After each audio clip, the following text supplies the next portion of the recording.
Welcome back to Kitchen Tales. ഇന്നൊരു പായസത്തിൻ്റെ റെസിപ്പിയാണ് ഞാൻ ഷെയർ ചെയ്യാൻ പോകുന്നത്. സാധാരണ നമ്മൾ പാലട പായസവും പരിപ്പ് പായസവുമാണ് സദ്യയിൽ ചെയ്യുന്നത്. ബട്ട് ഇന്ന് നമ്മൾ ചെയ്യാൻ പോകുന്നത് ചേനപ്പായസത്തിൻ്റെ റെസിപ്പിയാണ്. ചേനപ്പായസം ഭയങ്കര സിമ്പിളായിട്ട് ചെയ്യാവുന്ന ഒരു പായസമാണ്. ആകെ കൂടെ വേണ്ടത് ചേന, ശർക്കര, കോക്കനട്ട് മിൽക്ക് ആൻഡ് സോൾട്ട്. ഞാനൊരു 10 പേരുടെ ക്വാണ്ടിറ്റിയാണ് പറയാൻ പോകുന്നത്. അതിനൊരു 1.5 kg ചേന എടുത്തിട്ടുണ്ട്. അത് ആദ്യം തന്നെ ഒന്ന് പ്രഷർ കുക്ക് ചെയ്തെടുക്കാം. ചേന ഇതുപോലെ ക്യൂബ്സ് ആയിട്ട് കട്ട് ചെയ്ത് ഒരു 1/2 കപ്പ് വാട്ടറും കൂടി ആഡ് ചെയ്ത് ഒന്ന് കുക്ക് ചെയ്യാം. 1 ടീസ്പൂൺ സോൾട്ട് നന്നായിട്ടൊന്ന് മിക്സ് ചെയ്ത് ഒരു 2 വിസിൽസിനൊന്ന് പ്രഷർ കുക്ക് ചെയ്തെടുക്കാം.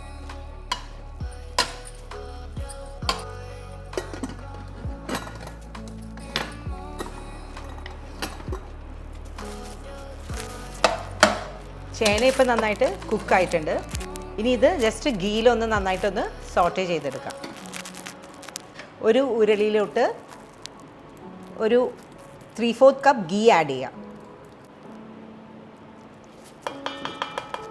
നമ്മൾ നേരത്തെ കുക്ക് ചെയ്ത് ചേന ആഡ് ചെയ്ത് നന്നായിട്ടൊന്ന് സോട്ടേ ചെയ്യാം.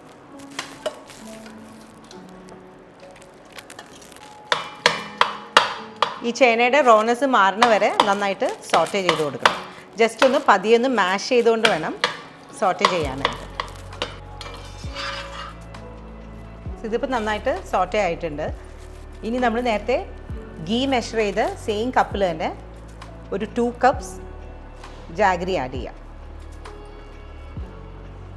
ഇനി ഓൾമോസ്റ്റ് ഒരു 10 മിനിറ്റ്സ് എങ്കിലും ജാഗരിയും ചേനയും തമ്മിൽ നന്നായിട്ടൊന്ന് സോട്ടേ ചെയ്യാം.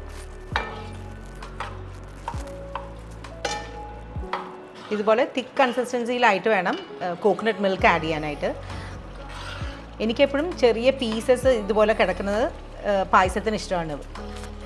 നിങ്ങൾക്ക് അങ്ങനെ വേണ്ടെങ്കിൽ നന്നായിട്ട് മാഷ് ചെയ്തിട്ട് വേണം ജാഗരി ആഡ് ചെയ്യാനായിട്ട്. ഇനി ഒരു 5 കപ്പ് കോക്കനട്ട് മിൽക്ക് ആഡ് ചെയ്യാം. ഇത് ഓൾമോസ്റ്റ് ഒരു 2 തേങ്ങയുടെ കോക്കനട്ട് മിൽക്കാണിത്. സ്റ്റർ ചെയ്തുകൊണ്ട് ലോ ഫ്ലെയിമിൽ വെച്ചിട്ട് വേണം കോക്കനട്ട് മിൽക്ക് ആഡ് ചെയ്യാനായിട്ട്. ഇനി കോക്കനട്ട് മിൽക്കും ജാഗരിയും കൂടി നന്നായിട്ടൊന്ന് മിക്സ് ആവുന്നവരെ കുക്ക് ചെയ്യാം. ചേനപ്പായസം ഇപ്പോൾ ഓൾമോസ്റ്റ് ശരിയായിട്ടുണ്ട്.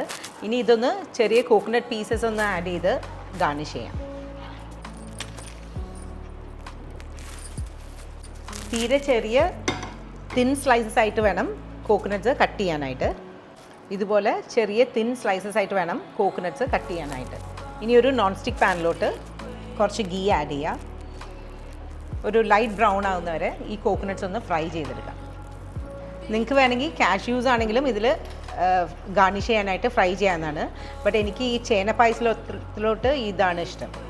മെയിൻ തിങ് ഇതുപോലെ തിൻ സ്ലൈസസ് ആയിട്ട് വേണം ആൻഡ് ചെറിയ പീസസ് ആയിട്ട് വേണം കോക്കനട്ട് കട്ട് ചെയ്യാനായിട്ട്. ഇതുപോലെ ലൈറ്റ് ബ്രൗൺ ആയിട്ട് വേണം പായസത്തിലോട്ട് ആഡ് ചെയ്യാനായിട്ട്. നമ്മുടെ ചേനപ്പായസം ഇപ്പോൾ റെഡി ആയിട്ടുണ്ട്. ഇനി ഇതൊന്ന് സെർവിങ് ഡിഷിലോട്ട് മാറ്റാം. 2 കാര്യങ്ങളാണ് ശ്രദ്ധിക്കാൻ ഉള്ളത്. എപ്പോഴും മാഷ് ചെയ്തിട്ട് വേണം ജാഗരി ആഡ് ചെയ്യാനായിട്ട്. ആൻഡ് അതുപോലെ തന്നെ ജാഗരിയും ചേനയും നന്നായിട്ട് സോട്ടേ ചെയ്തിട്ട് വേണം കോക്കനട്ട് മിൽക്ക് ആഡ് ചെയ്യാനായിട്ട്. കാർഡമം ഫ്ലേവർ ഇഷ്ടമാണെങ്കിൽ ഒരു 2-3 കാർഡമംസ് ക്രഷ് ചെയ്ത് ആഡ് ചെയ്യാവുന്നതാണ്.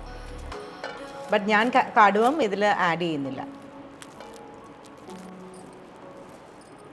നമ്മുടെ ചേനപ്പായസം ഇപ്പോൾ റെഡി ആയിട്ടുണ്ട്.